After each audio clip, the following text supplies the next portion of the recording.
Este es el título, justamente, ¿no? Leer y escribir en la escuela secundaria y en la universidad. ¿Es un problema? Un problema de otros, agregaría, de los alumnos, ¿no? ¿O es un asunto que nos incumbe? Esa es la pregunta. Y bueno, pensé la presentación como con dos partes, que pueden ser dos objetivos, ¿no? Uno es el intento de reconceptualizar desde lo que empieza siendo pensado como un problema de otros, de los alumnos, del ciclo del profesor anterior, si estoy en la universidad, de la secundaria, si estoy en la secundaria, de la primaria, pero yo lo puedo retrotraer porque en la primaria hasta le echan la culpa a los padres, a la casa, ¿no? Siempre hay un problema que no me incluye, que es de antes, que viene, ¿no? Y siempre le corresponde a otro. Y el intento es repensarlo, ¿sí? Y voy a tratar de fundamentar y argumentar por qué, a que en realidad eso que parecía de otros y parecía algo que me alarmaba, en realidad es algo que me incumbe y que más que preocuparme me tiene que ocupar, ¿sí? O sea que de alguna manera voy a plantear que hay como o voy a intentar reconceptualizar de lo que es algo alarmante, ¿no?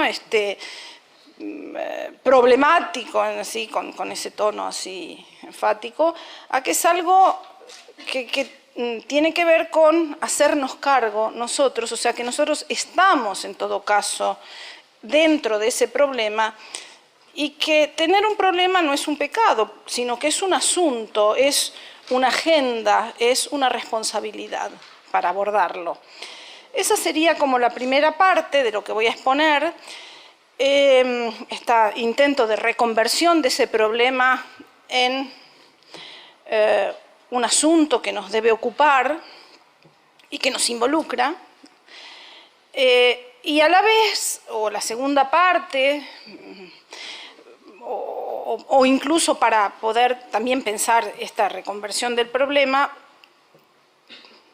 voy a contarles algunas cosas que venimos investigando en mi grupo desde hace muchos años. Entonces voy a traer algunos resultados de distintas investigaciones que realizamos en nuestro grupo, no de una, sino de varias. Bueno.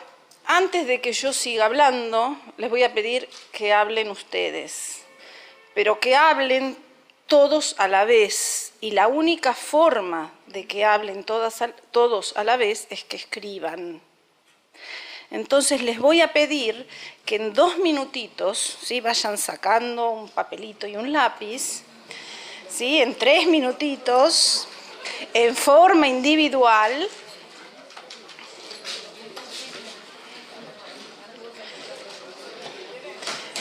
escriban para pensar, o sea, es una escritura con el fin de pensar más que de comunicar, pero sí, usamos en este caso la herramienta de la escritura en forma de lo que llamamos epistémica, ¿sí? Como para ayudarnos a conectarnos con nuestro conocimiento, ¿sí? Y lo que van a tener que escribir es una conjetura, una hipótesis, una anticipación acerca de lo que voy a decir yo. Van a tener que pensar, anticipar, suponer cuál creen que va a ser o que yo voy a enunciar como el mayor obstáculo para redefinir y abordar este problema. Ahora es difícil. Yo les dije que había un problema, ¿sí? Que en general en el sentido común es los alumnos no saben leer y escribir, no entienden lo que leen, no saben expresarse por escrito, no leen, bueno, le sumamos, no participan en clase, o sea, viene completito. ¿Sí? Ese es el problema inicial y dijimos que voy a intentar reconceptualizarlo. No es fácil reconceptualizarlo porque hay obstáculos. Bueno, les pido que ustedes traten de imaginarse cuál podría ser el obstáculo capital, principal, para poder repensar ese problema inicial. 2 minutos, cada uno escribe algo, se le activa la cabeza, ¿sí? Y después escucharán lo que yo piense o vengo pensando con mi equipo, con las investigaciones sobre este mismo tema.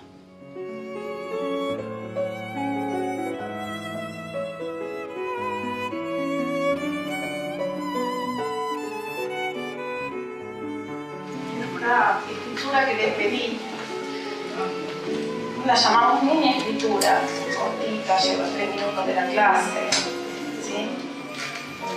Y fíjense, permite que, no sé, 120 personas a la vez como que levanten la mano y digan yo pienso, ¿sí? Cosa que en la oralidad no podemos, o si no se nos va 120 minutos y cada uno, o más, 120 minutos por 3, no sé. A la vez les ayuda a ustedes a pensar, porque uno no tiene lista la respuesta. O sea, mientras escribe se obliga a tener que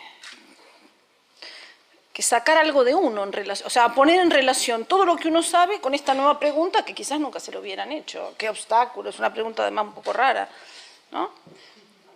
Bueno, no, digo porque a veces una de las dificultades que vamos a encontrar para decir, bueno, alguna de las conclusiones de esta charla es hagámonos cargo de la escritura en nuestras clases, no hay tiempo, ¿no? Esto lleva 3 minutos.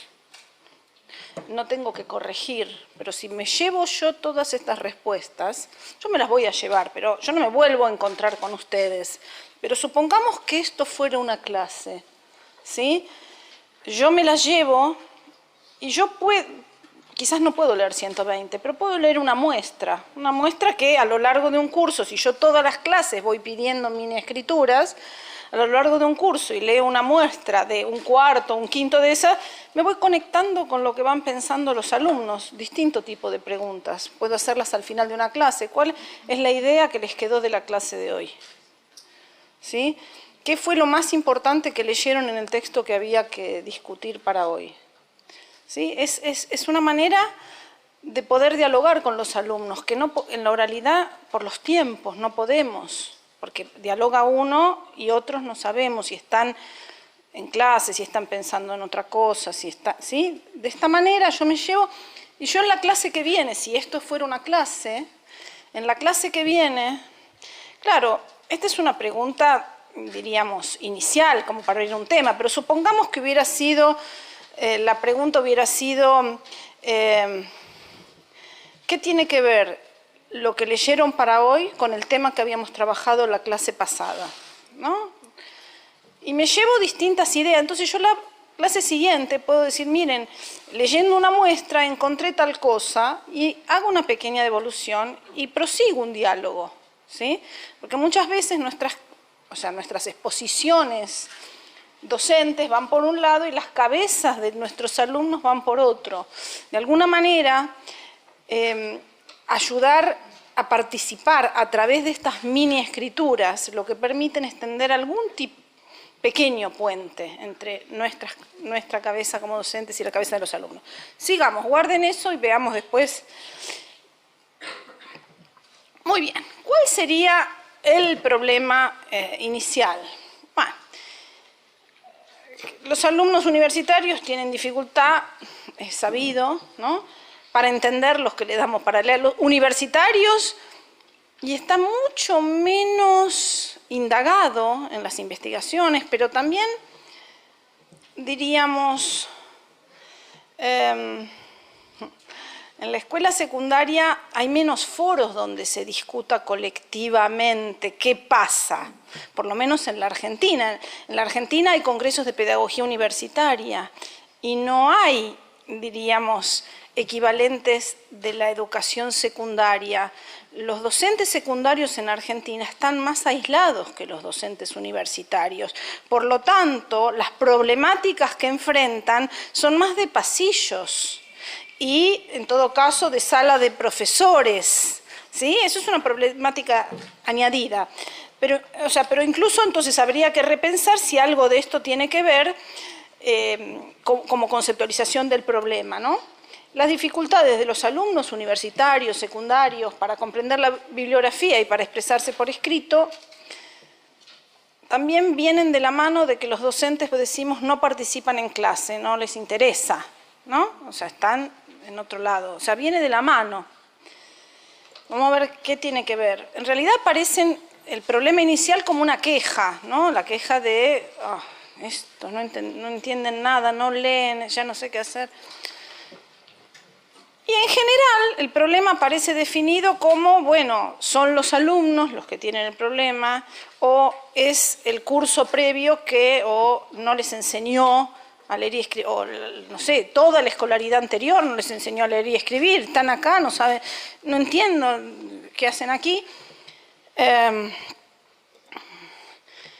Y a la vez, por lo menos en la Argentina, todos los años tenemos titulares sobre alarmantes, porque la noticia es esa alarma de lo mal que los estudiantes leen, escriben, etc. Bueno, ese es el punto de partida que intentamos. Y en general queda como un leer y escribir que no se dice están aprendiendo poco en las materias. Es como si no se cuestiona qué aprenden de todo lo que tienen para aprender, de biología, de historia, de relaciones políticas, de sociología. Queda como si la lectura y la escritura estuviese aparte y pudieran seguir yendo a la clase aunque no entiendan nada de lo que leen, ¿sí? Queda como desligado. Y a la vez, y todo esto forma parte de una conceptualización de un déficit, ¿no? A alguien le falta algo, le faltaría, ¿no? El ciclo escolar previo no les dio tal cosa y les falta. Bueno, pero sin embargo, aprender los contenidos de las materias, ¿sí? Ya no olvidémonos de la lectura y la escritura. Estoy pensando justamente en los profesores de las distintas asignaturas, si es que acaso pueden aprender de verdad, no aprender para dar el día del examen y olvidarme después. Aprender para poder integrarlo a lo que yo sé, para tener un conocimiento disponible y utilizarlo en alguna otra situación. Se puede aprender las materias, química, sociología, historia, sin leer, sin escribir. ¿Qué aportan para ese aprendizaje de los contenidos propios de las materias leer y escribir?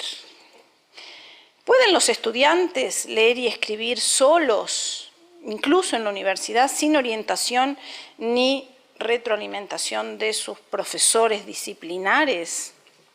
¿Necesitan, en cambio, de sus docentes? ¿En qué los necesitan? Estas son preguntas. Y quiero compartir con ustedes una idea justamente de alguien que empieza a responder algunas de estas preguntas, que es un psicólogo educacional australiano, John Biggs, que dice que leer y escribir es algo intrínseco al aprendizaje de las materias y que no puede ser enseñado por fuera, no se puede enseñar a comprender una materia por fuera de esa materia. Y él lo explica en términos de tomar notas, dice, tomar notas de textos, y está hablando de cualquier nivel educativo, ¿no? Tomar notas de textos o escribir apuntes de clase no son procesos separables del aprendizaje de una asignatura, que puedan ser enseñadas por expertos ajenos a la misma, que puedan ser enseñados, hay un problema de concordancia, bueno, por expertos ajenos a la misma, ya que tomar notas adecuadamente depende de la comprensión de aquello sobre lo que se toma nota, es decir, de la materia. O sea, no hay una técnica de tomar notas. Si yo quiero que los alumnos aprendan a tomar nota, o no, que lo aprenda quien pueda y quien no pueda que abandone, porque finalmente si yo no me ocupo, hay algunos que van quedando por el camino, ¿sí? O sea, vamos agregando elementos a esta conceptualización del problema. El problema de la lectura y la escritura no está uniformemente repartido en toda la población. A ver, es un problema que se concentra en quienes vienen de hogares que no han transitado por el mundo académico. O sea, se suele concentrar justamente en clases más vulnerables, quienes tienen en su casa libros, otras personas que leen y escriben tienen menos de estos problemas estadísticamente. Por lo tanto, si yo no hago lo que está planteando VIX, en realidad estoy haciendo, o la consecuencia de mi no hacer es justamente que algunos tengan que buscarse esos recursos para aprenderlo por su cuenta y quienes no encuentran esos recursos queden por el camino. O sea, que empieza a anudarse este problema de la lectura y la escritura con el problema de la inclusión o la exclusión social. Nosotros encaramos esta investigación no para seguir acumulando listados de incapacidades, de déficits, sino para ver qué se pensaba acerca de la lectura y la escritura en la universidad y qué se decía que se hacía con la lectura y la escritura en asignaturas que no tenían por objeto enseñar a leer y escribir, o sea, las materias cualesquiera. Bueno, acá hay subpreguntas de investigación, pero vamos a ver, también voy a pasar muy rapidito, 3 universidades, 10 asignaturas, hicimos entrevistas a profesores y alumnos, grupos focales, analizamos los programas de las materias y exámenes corregidos por profesores. Bueno, ¿qué panorama encontramos? Encontramos que la lectura y la escritura eran prácticas omnipresentes, o sea, estaban en todas las materias, existían, pero pasaban desapercibidas. O sea, inicialmente el profesor de historia, el alumno, o sea, no hablaban de la lectura y la escritura. De hecho, no se mencionaba en los programas, salvo por implicación, porque en los programas aparece algo que dice bibliografía, pero no se habla de cómo hay que leer esa bibliografía. Fíjense. Hasta nos parece normal que los programas no digan cómo hay que leer la bibliografía, ¿sí? Pero se encomienda leer bibliografía. Y ese no hablar nada de cómo se ha de leer no es neutro. No decir nada de cómo se ha de leer es dar por supuesto o que hay una única manera de leer, cosa que muchas investigaciones han puesto en duda, o sea, cuestionan, o que ya se sabe cómo se lee en cada materia, cosa que también no se comprueba, ¿sí? Lo que se empieza a comprobar es que hay distintas maneras de leer en distintas comunidades disciplinares, que un profesor de historia, ¿sí?, busca, ¿sí?, formas de leer que no tienen que ver con las formas de leer en biología. Por ejemplo, en otro estudio que después voy a comentar, que fue con observación de clases, ¿sí?, el profesor de historia lo que ayudaba era a leer poniendo en relación material de archivo, o sea, fuentes, con posturas historiográficas, o sea, con autores que teorizaron sobre la investigación histórica, ¿sí? Y son dos tipos de documentos de muy distinta naturaleza. Unos son material empírico que se pueden convertir en datos y otros son perspectivas acerca de... Bueno, en biología nada que ver, se busca, cuando se da para leer, se busca otras cosas. Por ejemplo, en otro estudio que estamos haciendo actualmente, se empieza a ver que en biología es muy importante entender, ¿sí?, fenómenos, supongamos, complejos de biología molecular, con ayuda de lenguajes que no son, o sea, donde hay que compaginar el lenguaje natural, o sea, los textos, que llamamos así, con gráficos, con animaciones, con modelos que representan fenómenos moleculares que si no se representan solo con palabras no se entienden, y esto es algo propio como del entender biología. Bueno. Otro alumno, también de primer año. Primero habían hablado en la entrevista de un texto complejo, una especie de monografía que tenía que escribir, así, bastante complejo.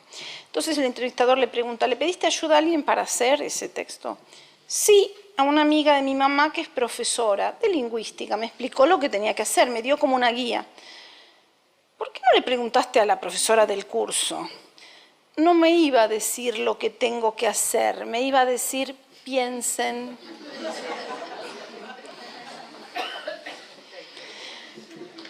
¿Qué pasa con algunos exámenes que vimos que venían devueltos? Nosotros pusimos en amarillo lo que hizo el docente. Acá le corrige una falta de ortografía, acá le pone inc, entendemos que es incompleto, acá subraya y le pone un signo de pregunta, acá viene la puntuación, diríamos, de esa pregunta. Esto es típico. En general, estas son las correcciones que predominan: tildes, signos de pregunta, crucecitas, que diríamos, algunos presuponen que está mal, pero otros profesores no, ponen una cruz para marcar que algo es importante. O sea, son marcas idiosincrásicas que los alumnos nunca se terminan enterando qué significan. Subrayados y la nota, predomina eso. Cuando encontramos, en cambio, algo más largo, encontramos, esto ya es lo más, diríamos, en el corpus, que tampoco era un corpus representativo, ¿no? No digo que, o mejor dicho, no era un corpus abarcativo de todo, hay un rango pero había escrito, no se entiende qué quiere decir, esto era lo más largo, confuso, confunde todo, ok, pero confuso, falta claridad en los conceptos. Por el otro lado, ¿por qué las agrupé en dos? Fíjense, la columna de la izquierda es, confusión. La columna de la derecha es incompleto. O sea, inc, faltaría explicar, falta contexto, falta explicar por qué, cómo, ¿sí? Bueno, estas son lo que reciben los alumnos en sus trabajos. Ayer, justamente caminando con una amiga, su hijo está en primer año en el CBC, le corrigieron un parcial, no entiende por qué algo, se lo corrigen mal, no le ponen una cruz, le pusieron 0 puntuación en una pregunta, no sabe por qué, y yo le digo que vaya a preguntar. No va a preguntar porque para él eso es ir a quejarse, o sea, nunca se va a enterar. Fíjense, ¿cómo sería para hacerlo bien? O sea, ¿qué tiene que aprender? No, o sea, por lo menos de ese parcial no logra aprender en qué se equivocó y por qué. Y esto coincide con lo que plantea Rick Leahy como conceptualización de este problema que tiene que ver con las evaluaciones. Rick Leahy era el director del Centro de Escritura de la Universidad Estatal de Boise, en Estados Unidos, y dice Leahy lo siguiente: parte del problema del ciclo tradicional de las tareas de escritura, que fíjense, en general siempre suelen ser para evaluar a los alumnos, ¿sí? Eso no está mal ni bien, pero parte del problema del ciclo tradicional de las tareas de escritura es que los alumnos hacen todo su trabajo al principio, elaborando su escrito, y el profesor hace todo su trabajo al final, calificándolo. No creo que haya forma de desprenderse totalmente de este patrón, pero cuando lo pienso es deprimente. Se produce muy poca colaboración. El profesor y la clase son como barcos que pasan en la noche. El estudiante que entrega un escrito puede sentir, después de todo su trabajo, que el texto desaparece en un agujero hasta que regresa más tarde con una nota. Los profesores a veces sienten que los trabajos han sido escritos por una cuadrilla de extraños que no estuvieron en la clase, porque no dan muestras de haber prestado atención a lo que se supone debían hacer. Fíjense esta metáfora de los barcos que pasan sin registrar al otro, ¿no? Y es como que el desencuentro, o sea, también para el profesor es una frustración, o sea, ¿no? Pero, a ver,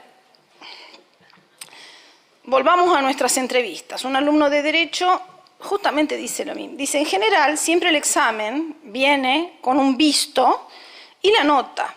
Es muy raro que el profesor se encargue de guiarte por la corrección. Lo que hacen es subrayar lo que está mal. Y vos sabés que está mal, o por lo menos suponés que está mal. pero no sabe si está de más, si es al revés o qué. Bueno, ¿por qué ocurre esto, este panorama? A ver, uno podría pensar varias razones, nosotros en las entrevistas estuvimos indagando, y en realidad hay algunas razones que los profesores enuncian, pero hay otras que enunciamos nosotros como investigadores. Los profesores de las asignaturas, ¿sí?, enuncian como razones limitaciones institucionales. No hay tiempo, ¿sí?, para, no sé, ocuparse más de la escritura porque tengo que enseñar historia, etc. Pero a la vez, ¿sí?, nosotros como investigadores, por el conjunto de las entrevistas, que es más que yo acá les di un muestreo, también pensamos que hay ciertas concepciones que provienen probablemente del sentido común, de la tradición, ¿sí?, concepciones en los docentes, pero que también son asumidas por los alumnos, acerca de qué es leer, qué es escribir, cómo se aprende a leer y escribir, y cómo se aprenden los contenidos de las materias y cómo se enseñan las materias.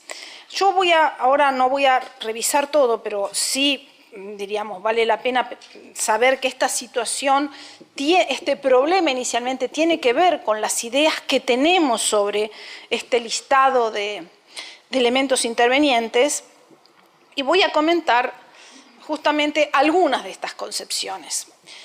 También hace como más de 10 años yo iba en un colectivo y veo a dos profesoras que yo supongo, les atribuyo que eran profesoras del nivel secundario, no sé por qué, pero y una le decía a la otra, si tienen lectura comprensiva, no deberían tener problemas con el texto. Creo que estaban preparando algo. Entonces yo registré ese comentario hacia el pasar y me quedé pensando qué implicaba, qué concepción hay por detrás de esta frase.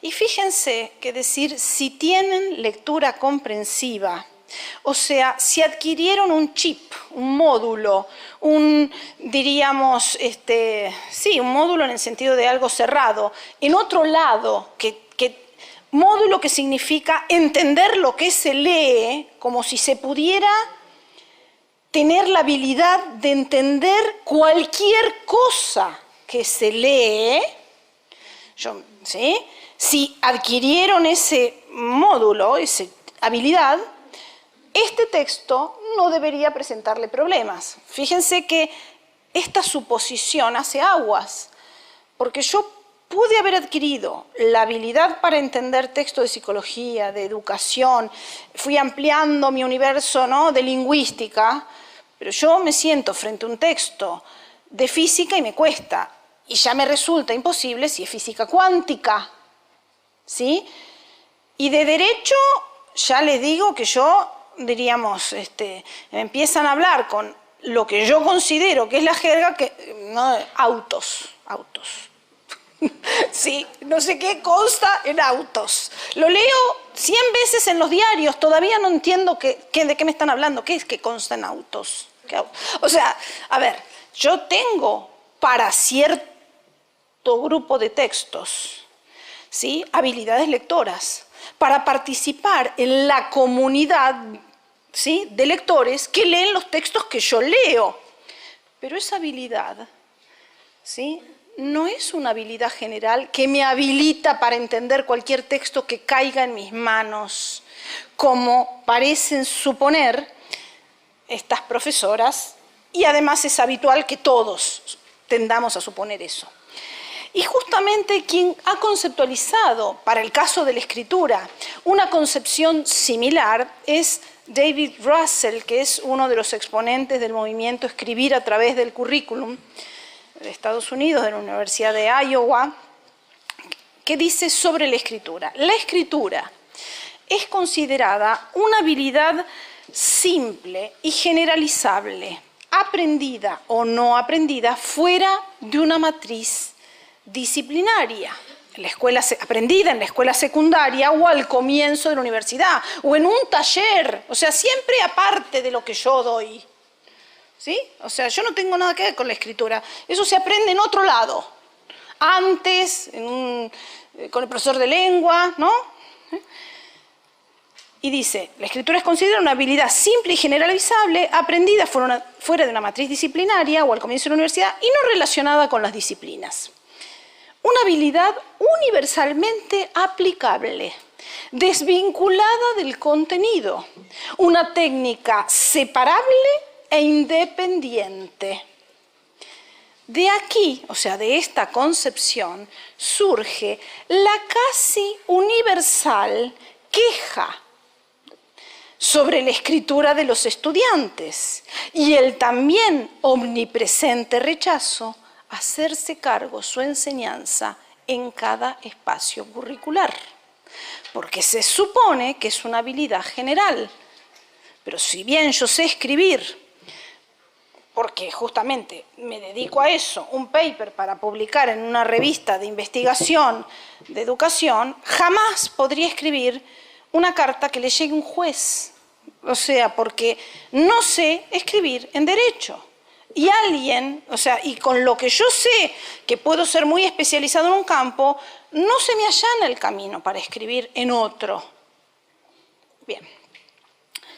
Otra idea sobre la escritura de otros autores, de Caroline Miller, Carter y Penrose, es que la escritura, justamente en general, es considerada más un producto textual que un proceso intelectual. Y la idea, ¿sí? Y por eso en la actividad inicial yo decía, escriban para pensar, es que escribir no es solo el producto, es el proceso, es lo que pone en marcha en mi cabeza para abordar un tema de una manera distinta que si yo solamente lo pensara sin ayuda de la escritura.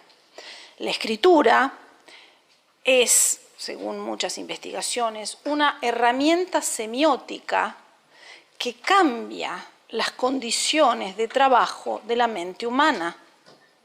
¿Sí? Así como el martillo me cambia la posibilidad de fuerza que tengo en mi brazo porque hace una palanca, o sea, extiende la palanca, ¿sí? Y tiene, o sea, yo con el dedo, con mi brazo, yo no clavo un clavo. Con un martillo lo clavo bastante fácil. Porque, bueno, con la escritura yo no pienso igual que sin la escritura. Esa es lo que llamamos la función epistémica del escribir. Y es lo que estos investigadores dicen que suele pasar inadvertido, que solemos hablar de la escritura como un medio de comunicación, o sea, para transmitir una idea a distancia.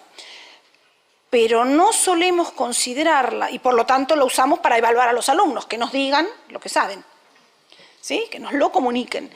Pero no les solemos dar lugar durante las clases, y no solo al momento de ser evaluados, porque no advertimos que si ellos escribieran, pensarían sobre los temas de nuestra materia de una manera igual de potente que cuando yo clavo un clavo, no haciendo fuerza con mi mano, sino con un martillo.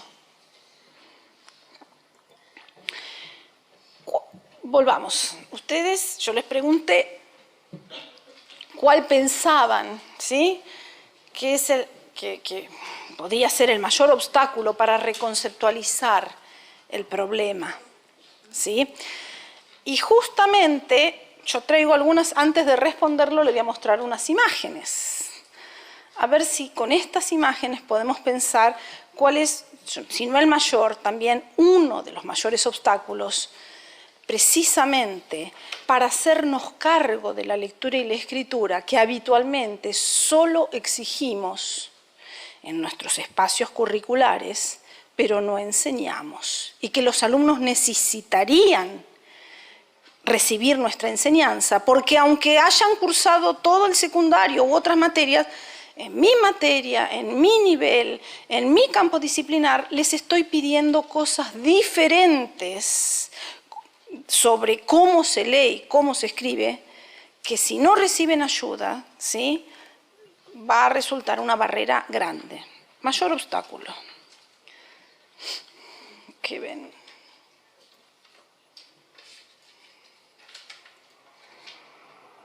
Esto esto es ayornado con un PowerPoint, pero sigue siendo...